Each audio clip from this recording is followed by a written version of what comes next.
তো হ্যালো বন্ধুরা, কেমন আছো সবাই? রাম রাম সবাইকে। আশা করি ভালোই আছো। ভিডিওর শুরুতেই বলে রাখি, হ্যালো বন্ধুরা। ভিডিওটাতে লাইক, কমেন্ট, শেয়ার, সাবস্ক্রাইব করে আমার পাশে থাকবেন। তো আপনারা যারা যারা বদ্রি পাখির বাচ্চাকে পোষ মানাতে চান, আপনারা একদম ঠিক ভিডিওতে এসেই দাঁড়িয়েছেন।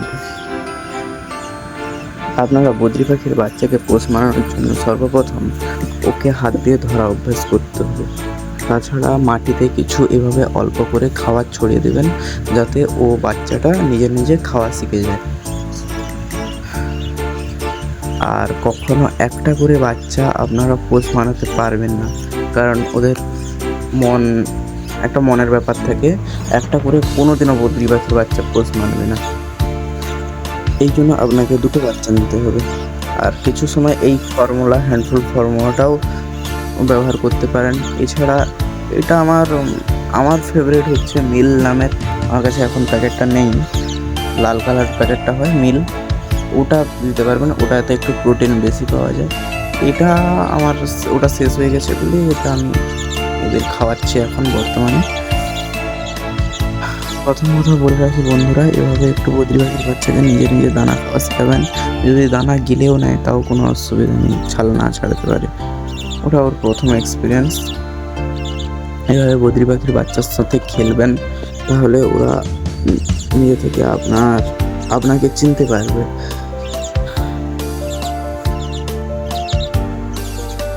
দেখছেন ওরা কত সুন্দর খেলছে। দেখুন ওই পিছনেরটা, ওটা একটু ছোট আছে, এটা অনেকটা বড় হয়ে গেছে, উড়তে পেরে গেছে, কিন্তু উড়ে যাচ্ছে না। আপনারা এর থেকে একটু ছোট বা এটা হলেও চলবে, যেহেতু আপনি হ্যান্ড প্রিন্ট করাবেন না, আপনি জাস্ট পোজ মানাবেন, এটা হলেও চলবে। প্রথম কথা বলে রাখি বন্ধুরা, বদ্রি পাখির বাচ্চাকে কখনো পিছন থেকে ধরবেন না। এদেরকে আপনারা কি করবেন, সামনে সামনে হাত পাতবেন, তাহলে এরা হাতে ওঠা অভ্যাস হবে। পেছন থেকে ধরতে গেলে এরা ভয় পেয়ে যাবে, বড় হলে কখনোই আপনার কাছে আসতে চাইবে না। এদেরকে আপনারা যত পারবেন টাইম দেবেন। আপনার প্রথম কথা বলে রাখি, দেখুন কত সুন্দর আমার হাতে শুয়ে গেল। কোনো পাখির বাচ্চাকে আপনারা উল্টে দিলে ছটফট করে সোজা হবে, কিন্তু এ দেখো আমার হাতে শুয়ে পড়েছে। আর এদের গায়ে প্রচুর পোকা টাইপের হয়ে থাকে, বাচ্চা অবস্থায় পোকা না থাকলেও চুলকোয়।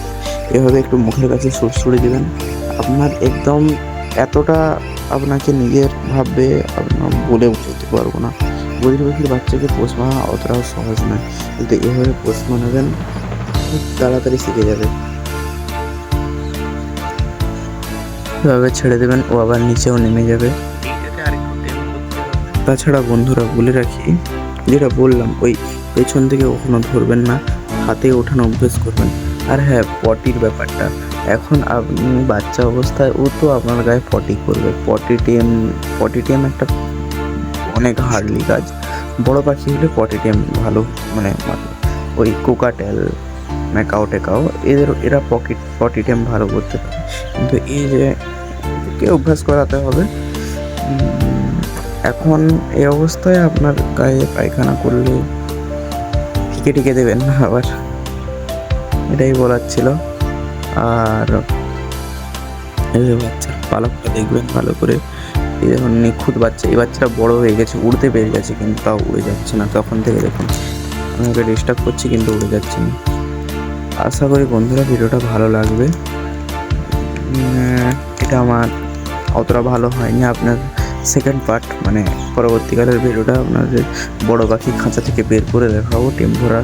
বুঝতে পারছি আপনারা এটাতে ভালো তেমন বুঝতে পারেননি, তাও আমার চ্যানেলটিতে সাবস্ক্রাইব করে দেবেন।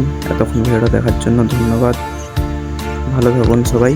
পরবর্তীকালের ভিডিও দেখার জন্য আমাকে সাবস্ক্রাইব করুন।